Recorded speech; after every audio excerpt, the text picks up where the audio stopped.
Las Vegas Discount.net's the best there is. Save up to 50% on your next Vegas trip. And travel, rental, shows, and tours. Find the deals you're looking for. Las Vegas Discount.net. Las Vegas Discount.net. If you're going to Vegas for deals that are the best, visit Las Vegas Discount.net. Welcome to humanity. This is Hour 1. Whatever it takes, we got to say whatever it takes is what it took. This is Brock Lesnar, and you're listening to Fight Net Radio. Yo, hi, this is Sugar Ray Leonard, and you listen to Fight Net Radio. Ladies and gentlemen, it's time to listen to Fight Net Radio. Lee Harvey Oswald, what's your name? How am I supposed to know you? This is Frank Shamrock. You're listening to Fight Net Radio. Hi, this is Tia, the Knockout St. John. You're listening to Fight Net Radio, and there's no way I would ever touch Lee. This is Chuck Jackson. I am Stephen Bonner, and you're listening to Fight Net Radio. Dan Henderson, you're listening to Fight Net Radio. Everybody, welcome to Fight Net Radio, where Lee's burning every bridge there is out there. All right. Hi, this is Manny Pacquiao. I'll fight anybody on FightNetRadio.com. I mean, this is ridiculous. It's a radio show. It ain't a one-hour television spectacular. Hi, everyone. Welcome to Fight Net Radio. Lee Honish, Andrew Labouche, bringing you the wonderful world of boxing. And boy, did we have a day of fighting yesterday. Okay, so as I was telling Andrew before the recorder and you guys interrupted our call, so I started off in Irvine yesterday watching what they call the Pan American Brazilian Jiu-Jitsu Championships, right? It's like a 4-day event. It's the one I competed at last year. I didn't compete this year because of my shoulder. Thanks, everybody, for asking. But I went down and I took a rules course, and I've been down there for the last couple of days watching. So I left from there yesterday late, came up because I had to go to StubHub in the rain to go watch boxing, right? Because I went at the last minute and asked for a special press pass. Like literally after I knew about the fight, I requested the credential after the period of time had elapsed. So they were kind enough to grant me a press release. They gave us sweets, Andrew. It wasn't Very horrible. Nice. Like it wasn't like, so I knew it was bad when I showed up. Now how's it going, Lee? How's it going? I think I have a cold.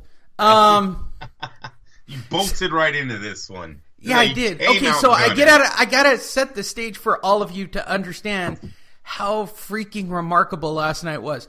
When I got out of the car, there were dudes in the parking lot selling ponchos. And I thought, nobody is going to show up for this thing. Nobody. Like, this is the dumbest thing. And I'm wearing flip-flops, right? Because I'm walking around mats all day. And you're talking about ESPN. ESPN, StubHub, right. And for those of you who don't know, okay, this is where everybody hates LA, right? So we had, maybe 4 inches of rain yesterday, maybe max, maybe 2 or 3 inches. Yeah, and it looked like course, it on TV. Of course, in the minds of everybody in the rest of the country where you have real rain and you have real snow, to California, that's the equivalent of the Great Flood. Like, we don't get rain. We don't have weather. We have warm weather. Like, even you, Andrew, you guys get actual rain because you're up in the Southern California is different. Right. Matter of fact, you guys have been breaking records this year for the longest drought. So, yeah, that must have been amazing what happened last night. So nobody could drive on the freeway. I'm coming from, for those of you who don't know, I came from Irvine, which is where UC Irvine was, where the Brazilian Jiu-Jitsu tournament was, up to Carson in the rain, which took like 5 days, right? I literally went by mule on the freeway. Takes 3 days on a good day. With it raining, it takes 5 days. With the rain, it's 5, okay? It's such a long trip. You better bring food in the car because you're going to be there that long. You need like a pee bag for the ride, right? Okay, so I get up there, I park. There's a dude hawking ponchos at $5 a pop. I'm like, no way this is going to happen. That's all I kept thinking.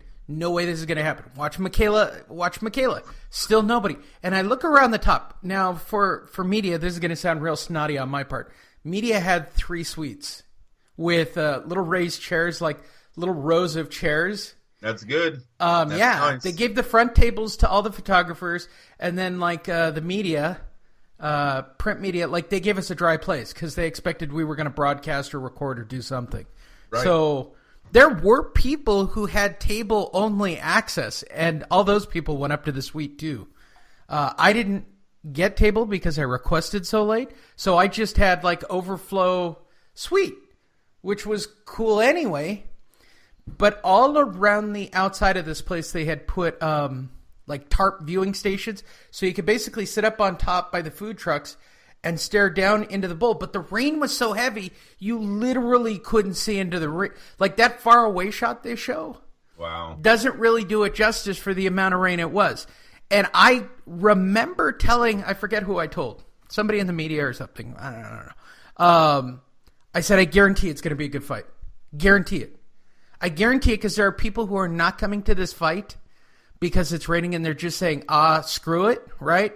I said, they're going to watch it on ESPN and go, oh, this is a classic. This is like one of those stories you tell somebody. Yep, you're right. It is. That's the fight it was. Yep. So for those of you who live under a rock, I mean, we'll just jump in right there and cover the best fight of the week, right? Valdez takes on Quigg. Quigg comes in 2 pounds overweight. It's all the buzz downstairs. By the way, got to meet Eddie Hearn.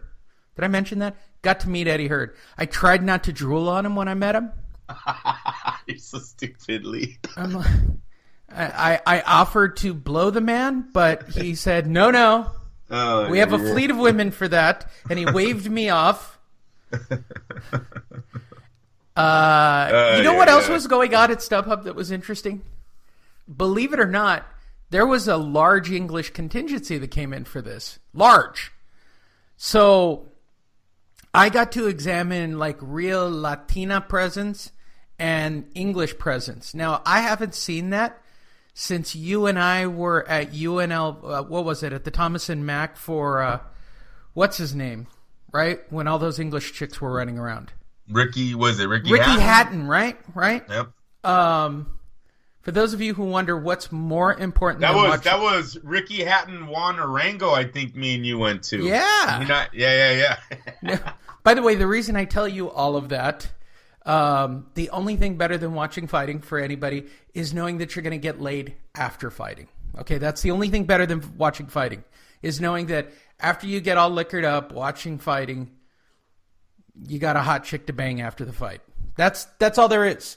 And if you can do it in Vegas, like you just keep exponentially notching up your evening, right? So you went from, I'm in Vegas at a fight. I'm in Vegas at a fight. I got a hot chick with me. I'm in Vegas at a hot fight with me, getting liquored up. My guy is winning, and I'm going to get to bang this chick at the end of the evening. That's as good as it gets. Like, that's the notch up. So I was examining the Latina presence versus the English women presence. Guess what happened? Well, you probably know this. Let's say you take a particularly Latina-dominant female culture, slightly overweight, not knocking any of these women. I saw a few hot ones. Most of the ones I saw were heavy. They were drunk before they got into their seats. They didn't wear their poncho, so they were covered and soaking with a beer, right? The shit they said to Quigg, dude, like, I couldn't believe what the women were saying. Like, the women were harder on Quigg than the men. Good. That's good. Holy crap, dude. All right, so Quigg comes in 2 or 3 pounds overweight, for those of you who live under a rock, so he wasn't up for the title. He rehydrates, and he's a light heavyweight for this fight. Oscar Valdez, of course, makes weight and rehydrates to still be a bantamweight. I mean, basically, featherweight. Everybody, okay, we've had this discussion on the show, right? Everybody drops weight to, they're at a higher weight when they go in at fight time. They usually drop 5 or 10 pounds prior to the fight. Quigg didn't make it. So Oscar Valdez, the only thing that could have happened was he could have lost his title and it would have been held up, which I think is bogus. He went into dude, Quigg sucks. All right. You got the guy out like he literally could have Frankenstein this guy for 12 rounds. And he did. He got him to bite his tongue and like there was really interesting drama. I mean, but if Valdez didn't bite his tongue, right? Oscar Valdez's, I'm going to say this and nobody's going to like it, rudimentary boxing skills, right, would have beaten Scott Quigg and he wouldn't have looked any worse for the wear. The reason he looked like a mess was the fact that, he bit his tongue. You're talking Valdez, right? Yes, Valdez. Yeah, that's what they thought during the fight. It's now known that he had a broken jaw, and that's he did break his jaw as well. I didn't read any of the reports this morning. About Lee. That was the discussion in the press room. This fight didn't have to happen last night. No, it shouldn't have happened, and it shouldn't have happened. It was ridiculous. The guy's 3 pounds overweight. He's 2.6-7 pounds. I don't know what he came in overweight. He rehydrated. Way over 2. Yeah, he was huge. Then he doesn't get on the freaking scale the day of the fight. That's because he's a light heavyweight. Get on the scale. And they allow this thing to go on in the middle of a fucking rainstorm. There's nobody in the stands. I get what you're saying. They had everyone high, but Lee, it just looked like a whole disaster. Last night looked like a disaster for top-ranked boxing. One of their biggest stars now has a broken jaw. The win really did nothing for him. To Correct. Us diehards, we know who Scott Quigg is, but no one else did. Correct. That guy looks like a science kid. He don't look like a real fighter, so he went to war with someone that the average fan is going, to. It was a good fight, but one that didn't need to happen. Scott Quigg should have lost his shot at that title last night. Not his shot at the title. His moment. He should have lost that fight at the scale. For being 3 pounds over, and then for refusing to get on the scale the next day. How much disrespect can one man show to the sport? Valdez is a warrior for getting in that ring, but I'm sorry, he might be on the shelf. He might be on the shelf for 6 months. At least. Now he might need surgery. Right. Will his jaw be the same, people? What the fuck were they thinking? Right. And that's what I kept thinking. And that's what I was thinking as well. I didn't see the reports when I came home. I didn't watch any of that. I just, the debate. His mouth is hanging open. We kept saying that, but they were circulating he bit his lip story. Threw 3 low blows in 1 round. Yeah, I saw that too. 1 round. I don't know what happened. You know what? I'll tell you, I heard a lot more than you. Obviously, you're there covering. You know what Freddie Roach said about Scott Quigg? What? The guy had no life over here. And I don't like that. Maybe Scott Quigg was trying to go home last night. Right? Maybe. Make it so much of a disaster that no one wants to work with you. You get to go back home.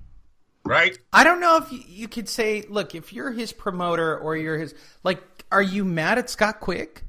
Yes. Yeah. Why? He didn't make weight, but whatever. He still got the fight. He didn't make weight. He didn't get on the scale the next day. Almost jeopardized this whole thing. No, I'm very upset at my fighter. That wasn't professional at all. But I think Freddie Roach knows why. He might know that the guy don't like it in America and wanted to go home. Sometimes people do that, Lee. They really do. In all sorts of life. Sometimes see what happens when you don't leave. They should have left him with a piece of hot poontang. Yeah, well, he fucked up Oscar Valdez's moment right now. Right now, Oscar Valdez, we don't know what's going to happen to this kid. And damn it, the guy's good.